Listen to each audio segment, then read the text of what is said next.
మంగళగిరి దస్తావేజు లేఖరులు చేస్తున్న pen down నిరసనలు గురువారంకు 4వ రోజుకు చేరాయి. నిరసనకు సిఐటియు నాయకులు లక్ష్మణ్ రావు, ఎం రవి మద్దతు తెలిపారు.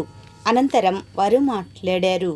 ఈరోజు దస్తావేజు లేఖలు చేస్తున్నటువంటి పెన్ డౌన్ కార్యక్రమానికి సిఐటియు రాష్ట్ర వ్యాప్తంగా మద్దతు తెలియజేస్తూ ఉంది. ఈరోజు ప్రభుత్వాలు పీపీపీ పేరుతో అన్ని రకాలైనటువంటి సేవల్ని ప్రైవేటు పరం చేయాలని చూస్తూ ఉన్నారు. అదేమంటే speed of doing business, easy of doing business పేరుతో మొత్తం పరుగులు తీస్తున్నామని చెప్పేసి పేరుతో ప్రైవేటు పరం చేయాలి, కార్పొరేట్లకు అప్పచెప్పాలనేటువంటి ప్రయత్నాలని తిప్పికొడతామని చెప్పేసి కూడా తెలియజేస్తా ఉన్నాం. ఈరోజు పేద ప్రజలకి అవసరమైనటువంటి సేవల్ని ఈరోజు మండల కేంద్రాల్లోనూ రిజిస్టర్ ఆఫీసుల వద్ద సేవలు అందిస్తున్నటువంటి వారి ఉపాధికి గండి కొట్టే విధంగా కూడా ఈ జీవో ఉంది. కాబట్టి జీవో నెంబర్ 396ని తక్షణమే రద్దు చేయాలని, లేకపోతే రానున్నటువంటి కాలంలో వీళ్ళు చేసేటువంటి పోరాటానికి సిఐటియు ప్రత్యక్ష కార్యాచరణ కూడా దిగుతుందని చెప్పేసి ఈ సందర్భంగా హెచ్చరిస్తా ఉన్నాం. రాష్ట్ర ప్రభుత్వం ఏకపక్షంగా తీసుకొచ్చిన 396 దస్తావేజు లేఖర్ల పొట్ట మీద కొట్టడం, అదేవిధంగా ఈ ప్రైవేటు వ్యక్తులకి రిజిస్ట్రేషన్ వ్యవహారాలను అప్పచెప్పటం, ప్రజలకి వాళ్ళ ఆస్తులకు భద్రత లేకుండా చేసే విధానాన్ని ఉపసంహరించుకోవాలని చెప్పి దస్తావేజు లేఖర్లు 21 నుంచి 31 దాకా ఆందోళన చేస్తూ ఉన్నారు. వారి ఆందోళనకి సిఐటియు సంపూర్ణ మద్దతు తెలియజేస్తూ ఉంది.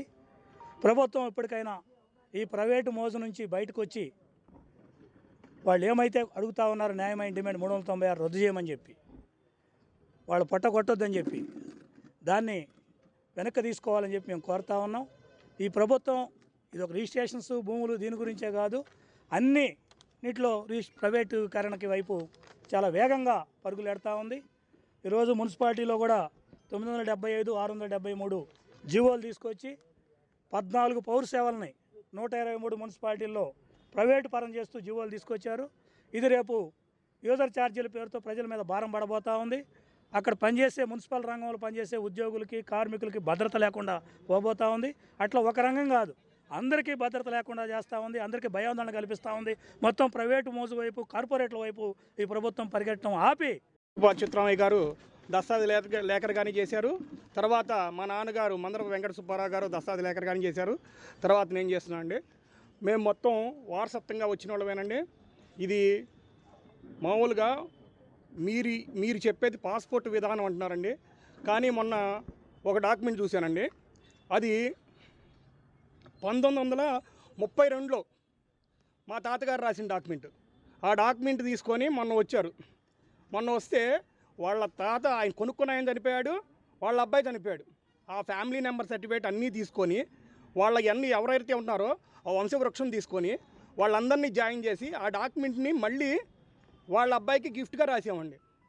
మీరు పాస్పోర్ట్ విధానం అంటున్నారు. నేను పాస్పోర్ట్ తీసుకున్నాను, 5 సంవత్సరాలకి పాస్పోర్ట్ మళ్ళీ రెన్యువల్ అన్నారు. డాక్యుమెంట్ రెన్యువల్ ఉండదండి. డాక్యుమెంట్ ఎన్ని సంవత్సరాలైనా ఉండిద్ది. భూమి డాక్యుమెంటు ఒకటేనండి. మనం ఉండంగానే భూమి ఉండిద్ది, డాక్యుమెంటు ఉండిద్ది. మీరు ఈ డాక్యుమెంట్ని తను పొలం కొనుక్కొని ఎలా రాయాలి, లీగాలిటీ ఏందనేది మేము చూసి కొలతలేసి జాగ్రత్త చేసి రాస్తేనే తేడా వస్తుంది. మీరు ఊరికనే ఒక ఫార్మేట్ పెట్టేసి రాసేస్తామంటే రేపొద్దున బోరు దగ్గర పొలం పండించేవాళ్ళు బోరు దగ్గర నీళ్ళ కోసం తన్నుకోవాలి, రోడ్ల మీద దారుల కోసం, జాయింట్ దారుల కోసం తన్నుకోవాలి.